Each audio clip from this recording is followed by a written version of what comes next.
आरती झाली, पाने वाढली, आम्ही जेवावयास बसलो. आईने मला दही वाढले, मलाच वाढले.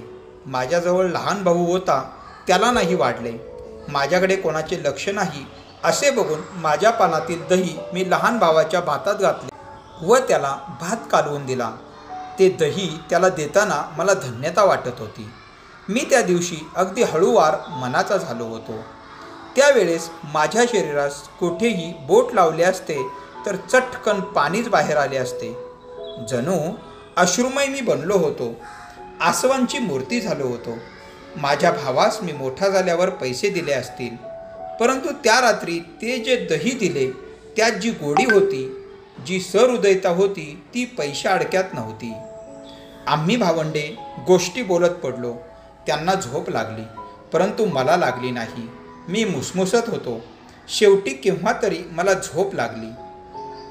पहाटे उठून वडील शेतावर गेले. मी जागा होतो. आई पोतेरे घालीत होती. कृष्णाचे गाणे म्हणत होती.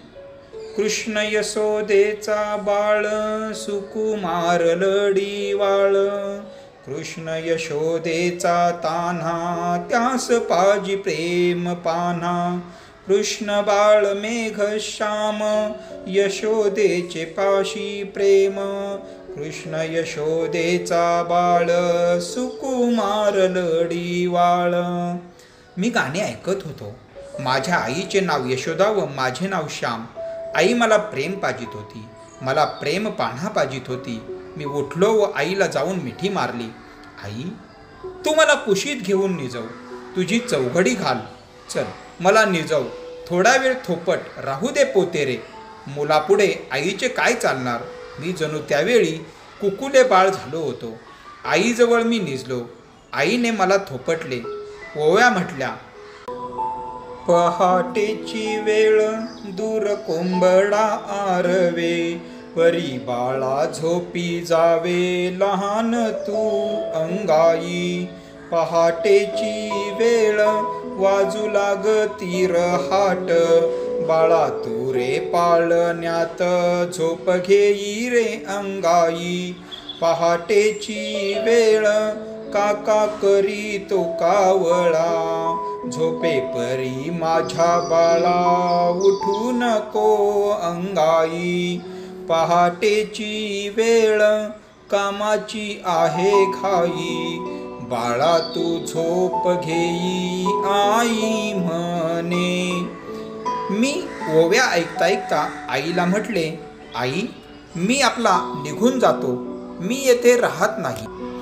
मी आलो तर भाऊ किती रागे भरले. ते घरी येण्याच्या आधीच मला जाऊ दे. आई म्हणाली, असे नको हो श्याम करू, हे चांगले आहे का. अरे, ते बोलले तरी त्यांच्या मनात का असते. बाहेर कोणी अपमान केला असेल त्यांचा, रागावलेले असतील म्हणून बोलले. आजकाल आपली स्थिती वाईट आहे, तुला कळत का नाही. त्यांचे मन निराश असते. त्यांचे बोलणे तू मनावर घेऊ नकोस. त्यांनी आजपर्यंत तुम्हाला वाढविले तर 2 शब्द बोलण्याचाही त्यांना अधिकार नाही का. इतकी वर्ष तुमच्यासाठी त्यांनी अपमान सोसले, खस्ता खाल्ल्या, तुम्हाला लहानाचे मोठे केले.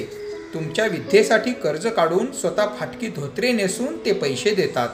ते तू या 2 शब्दांमुळे विसरून का जावे. आणि डोके वाढले आहे म्हणून बोलले. जुन्या माणसांना ते बरे वाटत नाही. तुम्ही अजून लहान आहात म्हणून बोलले. उद्या मोठे झालात तर कोण बोलणार आहे आणि कोण ऐकणार आहे. आईबापांना बरे वाटावे म्हणून हजामत करण्यासही तो तयार नसावे का. आईबापांच्या धर्मभावना दुखावीला जाऊ नयेत म्हणून इतकेही तू करू नयेस. आई मला समजावीत होती. केसात कसला आहे ग धर्म. मी म्हटले. आई म्हणाली, धर्म प्रत्येक गोष्टीत आहे.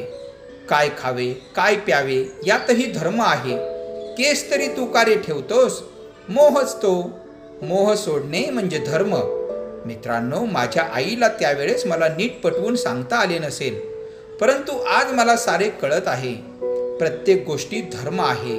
ही गोष्ट आपणा आश्रमवासियास सांगावयास नको. प्रत्येक गोष्ट विचारपूर्वक करणे, सत्य, हित व मंगल यासाठी करणे म्हणजेच धर्म.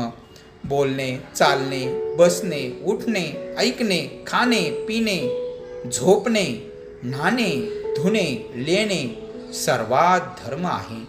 धर्म म्हणजे हवा, धर्म म्हणजे प्रकाश. आपल्या जीवास धर्माची हवा कोठेही गेले तरी हवी. मी केस ठेवीत होतो ते मी सुंदर दिसावे म्हणून. खरे सौंदर्य सद्गुणांचे आहे व स्वच्छतेचे आहे हे मला आज कळते आहे. त्या दिवशी मी वडिलांवर रागावून जाणार होतो, परंतु आईने जाऊ दिले नाही. ती मला प्रेम देई, परंतु सत्पथही दाखवी.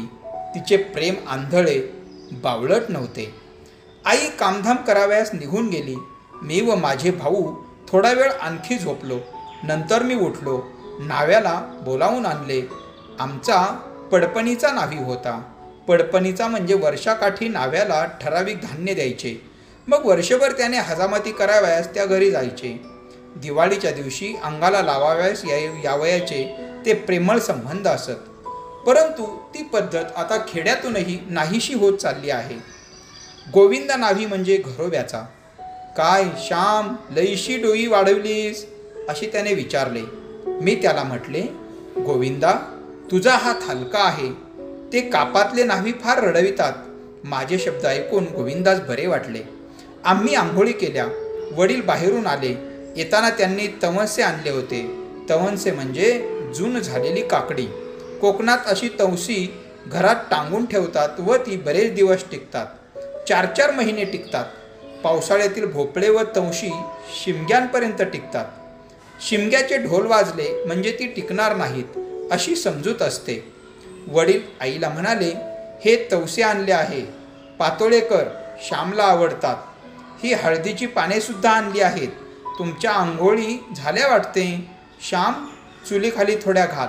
मी पण आंघोळ करून देवळात जातो. आज आवर्तने करणार आहे तुझ्यासाठी. मी दर 15 दिवशी गणपतीवर एकादशीनी करीत असतो. वडिलांचे गोड शब्द ऐकून मी लाजलो व शरमलो. ते मला आदल्या दिवशी रात्री रागे भरले होते. परंतु किती त्यांचे प्रेम. माझे बरे व्हावे, भले व्हावे, माझा अभ्यास नीट चालावा म्हणून ते देवास आळवीत.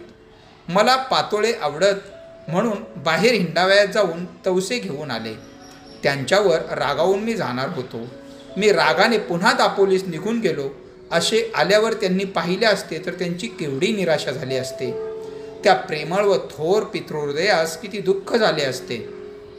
हीच का आपल्या मुलाची पितृभक्ती? हीच का कृतज्ञता? हेच का प्रेम? की 2 शब्दही त्या प्रेमाला व भक्तीला सहन होऊ नयेत? 2 शब्दांनीच ती मरून जावीत असे त्यांना वाटले असते. मी कृतज्ञतेने वडिलांकडे पाहिले. बाहेरच्या चुलीत पाणी तापवावे म्हणून वाळलेला पातेरा वगैरे घालून विस्तव पेटविला. घरात जाऊन त्यांनी शेतावरून फुले वगैरे आणली होती. त्यातील जास्वंदीच्या फुलांची डेखे वगैरे काढली. निरनिराळ्या रंगांची, निरनिराळ्या प्रकारची फुले ताटात निरनिराळी मांडून ठेवली. तुळशी, दुर्वा, बेल ठेवून दिला. पूजेला चिमूटभर तांदूळ ठेवले. पूजेची सारी तयारी करून ठेवली. कोरांटकीची फुले गुलाबी रंगाची फारच नाजूक दिसत होती. गोकर्ण व गुलाब यांचीही होती. तीर्थोतलीत नैवेद्यास दूध ठेविले. भस्माची पडगुली पाटाजवळ ठेवून दिली. वडिलांच्या पूजेची तयारी करून मी आईला मदत करू लागलो. काकडी चिरली व ती खिसली. हळदीची पाने पुसली. कोळिष्टक वगैरे पाहिले. पातोळे लिंपण्यासही मी लागलो. मला अगदी पातळ लिंपता येत असत. तांदूळाचे पीठ काकडीच्या खिसात मिसळतात, त्यात गूळ घालतात.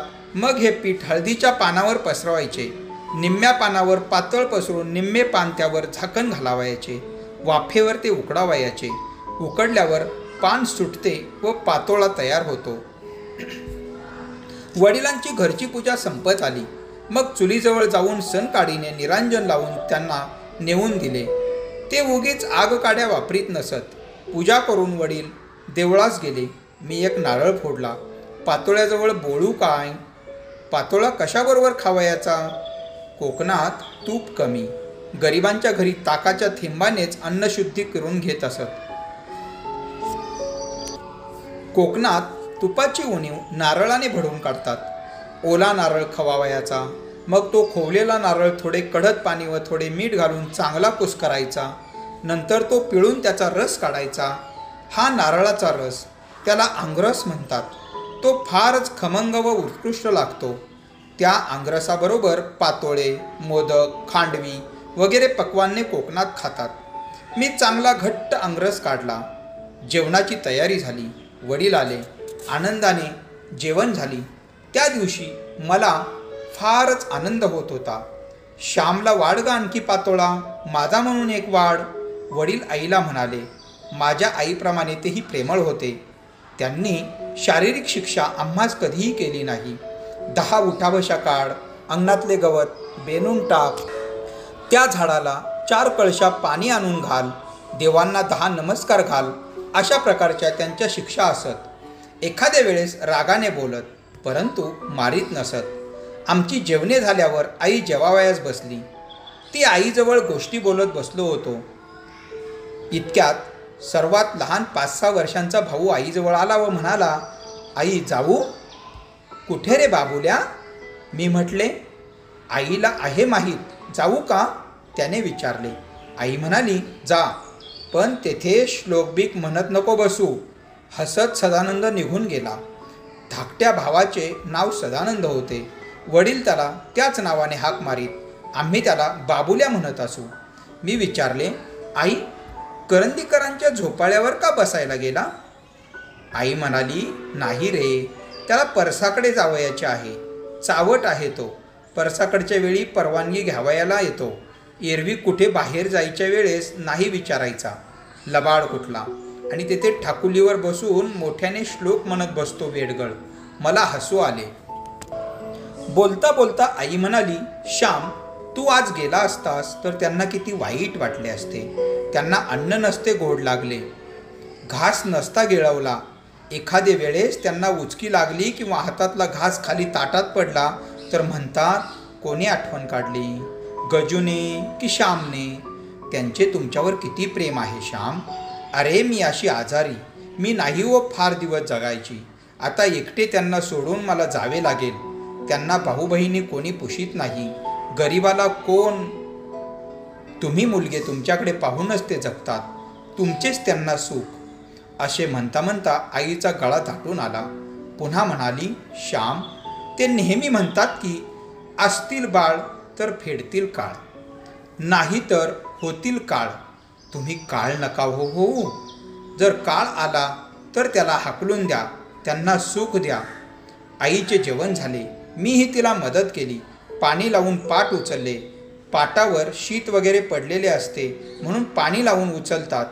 पूजेची भांडी वगैरे उपकरणी जमवली व बाहेर घासावयास नेली. आईने भांडी घासली. मी विरसळली. नंतर आईने ताकाची दह्याची विरझणे कढत पाण्याने धुतली. सदानंदाची लहानशी कोंडुली धुतली. ती त्याच्यासाठी दूध विरजून ठेवावे लागे. विरजणे धुवून तिने चुलीमागे शेकत ठेवली. दुधानी खाली विस्तव हवा का तिने पाहिले. याप्रमाणे आईची निर्वानिरव होत होती. आम्ही ओटीवर बसलो. वडिलांजवळ फऱ्यामऱ्याने आम्ही खेळलो. प्रत्येक वेळेस ते आमच्यावर सुकी काकडी लावीत. माझे सारे खडे मारा म्हणून त्यांनी उचलून घेतले. दिवस आनंदात गेला. आईने माझे धोतर फाटले होते ते ठिगळ लावून दिले. रात्री वडिलांनी सुंदर गोष्ट सांगितली. जेवायचे कोणालाच नव्हते. आईने ताकास फोडणी देऊन ताकतही केली होती. ती आम्ही प्यालो. पहाटे आम्ही उठलो. मी आंघोळ केली. आईने भात ठेवला होता. उडदाचा पापड व मेतकूट तिने काढले. आम्हाला वाढले. भातात 2 तोंडलीही तिने टाकली होती. मला आवडतात म्हणून शेजारच्या जानकी वहिनींनी ती दिली होती. माझे जेवण झाले. मी जायला निघालो. आईच्या पाया पडलो. आता संक्रांतीचे पाय फार दुखत असले तर गाडी करून ये. एखादी भरतीची गाडी पाहावी. द्यावे 2 आणे आणि यावे. स्वतःला जप हो, अशी आई म्हणाली. वडिलांना नमस्कार केला. श्याम, मी बोललो म्हणून वाईट नको हो वाटून घेऊ. नीट वाग, अभ्यास कर, असे ते मला म्हणाले. नंतर मी दोघा धाकट्या भावास कुरवाळून निघालो. महारवाड्यापर्यंत वडील पोचवावयास आले. पुढेही भेहळ्यापर्यंत आले. आमची गावाची हद्द संपते. तेथे एक मोठे भेड्याचे झाड आहे. ते माघारे गेले व मी एकटाच चालू लागलो. आईबापांचे प्रेम मनात येऊन मी रडत चाललो होतो. मी दापोलीहून घरी गेलो तेव्हा प्रेम मिळावे म्हणून मी रडत गेलो. आता परत जाताना प्रेम भरपूर मिळाल्यामुळे हृदय भरून येऊनच रडत जात होतो. सुखाचे अश्रू व दुःखाचे अश्रू. वाटेत एक वाटसरू मला म्हणाला, का रे मुला रडतोस, तुला कोणी नाही का? मी त्याला म्हटले, माझे आईबाप आहेत. ते तुझ्यावर प्रेम नाही का करीत? तुला घालवून लाविले का त्यांनी? नाही, ते माझ्यावर फार प्रेम करतात म्हणून मी रडत आहे. त्या थोर अपार प्रेमाला मी लायक नाही म्हणून मला वाईट वाटत आहे. त्यांच्या प्रेमास मी कसा उतराई होऊ? खरेच कसा बरे उतराई होऊ? या विचाराने मला रडू येत आहे. विचारणारा वाटसरू माझ्याकडे कृपाळूपणे पाहून निघून गेला. मीही जल्दीने चालू लागलो.